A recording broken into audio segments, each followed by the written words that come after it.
So guys, wala siya dito. Iba to, kunafa to eh. Pero parehas siya ng kulay oh. Try natin. So ayan, isa. So itatry natin siya kasi parehas naman siya ng kulay sa TikTok pero hindi siya fix. Magkaiba naman kasi yun pero parehas lang siya ng laman. So itatry natin. Ito. Ayan, may mga chocolate siya pero ito lang itatry natin. Ayan. So babayaran natin siya. Ayan, ganyan lang siya.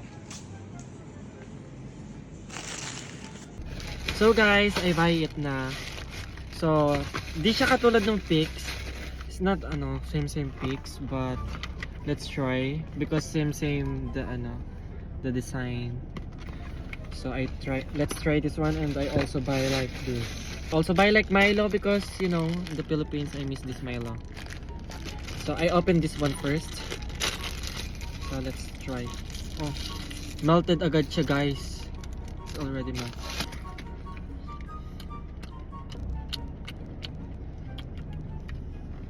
Mayo siya. Right. Open it.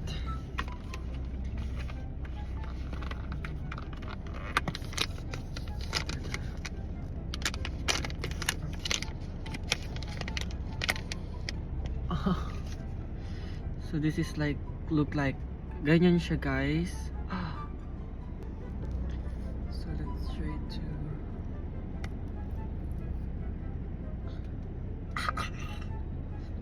So let's try.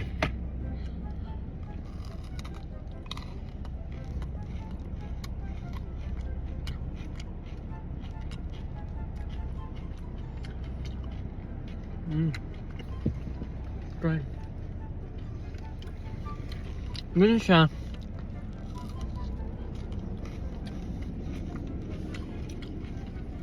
Good.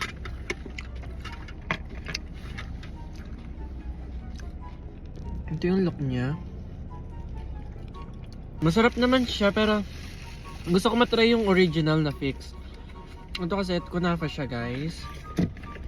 Look like this. Lucky. So another bite ng Milo.